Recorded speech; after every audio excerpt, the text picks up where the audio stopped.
Hi there, so welcome to tutorial 2. This one is pretty much the same as tutorial 1, the 2D pipe, but now we go into 3D work. Okay, so in the page here you have the links to download the projects. So just to show you what you will find there.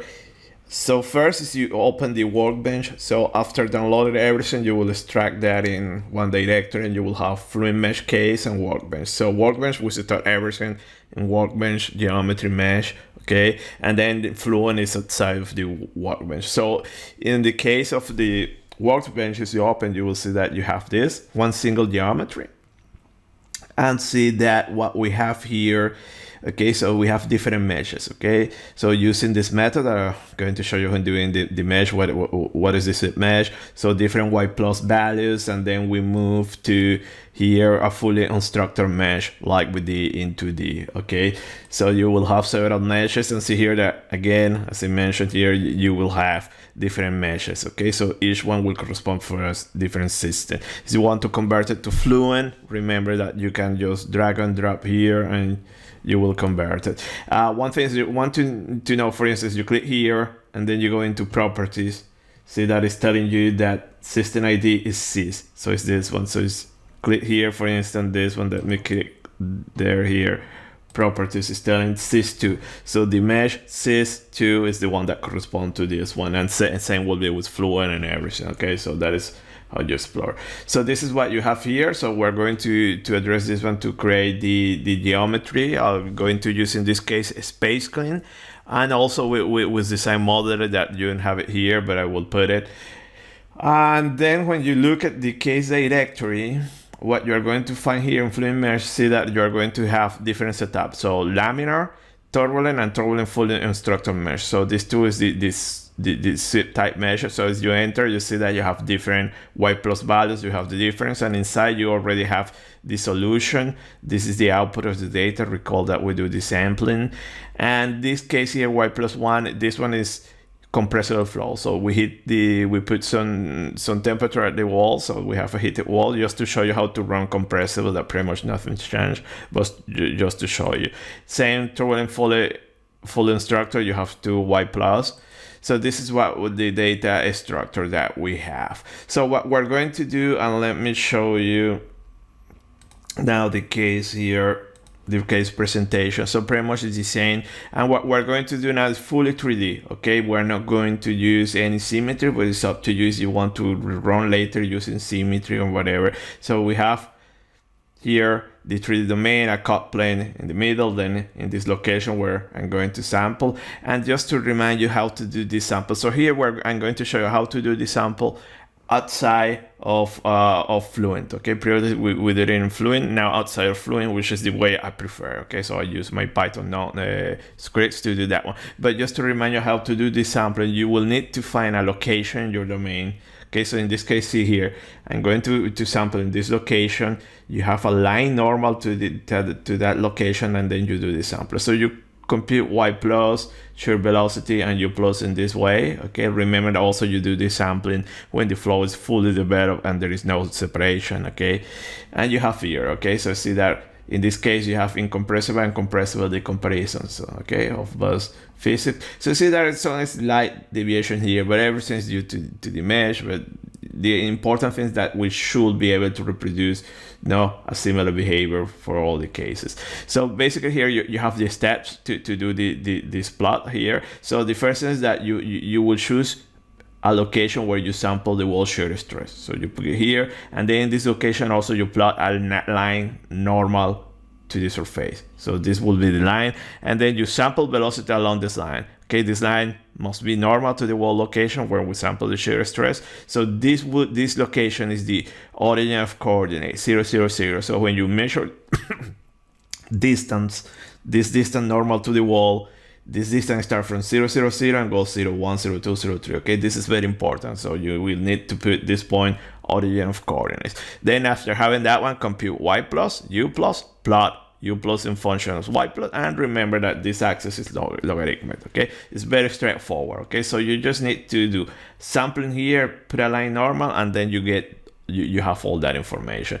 So here you see the comparison between the turbulent and laminar case. So here you have the profile, the laminar profile, the turbulent profile with some analytical approximation. So we have a very good agreement. So just important, this is fully 3D, so I sample in a location here. So you can choose where you want to sample, okay?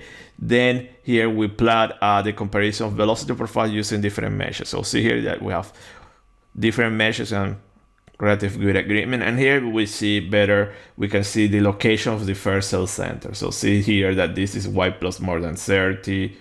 Okay, here no boundary layer meshing,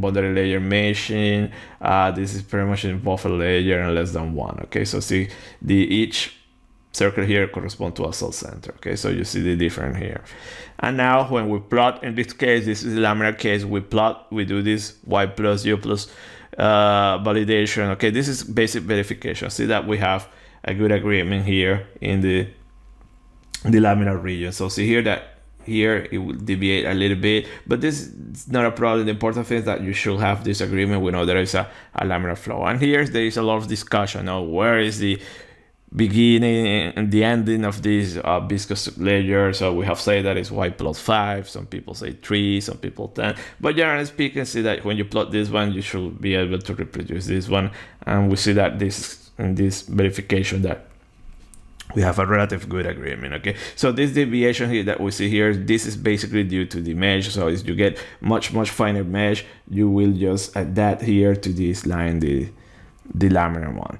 So now we move to the turbulent case. Again, pretty much here you see the same stuff that we saw previously for the mesh, but now here we plot the velocity profile, different velocity profile, different meshes. Okay, so see that very different profile from the laminar one.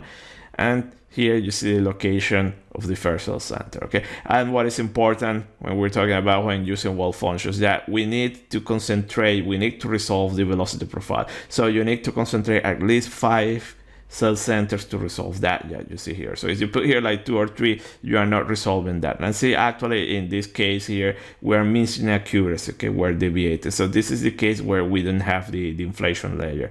And see that you have that different, that probably pretty much doesn't seem to be much, but when you quantify, this can account for more than 20%. Okay, so you have to be careful. Okay, and then when we plot the y plus u plus, we recast the classical plot. So see here wall functions, okay, and then you are here the logarithmic in the logarithmic region, and then you have here the one word resolver. So there is this small deviation. Okay, this is due to the mesh.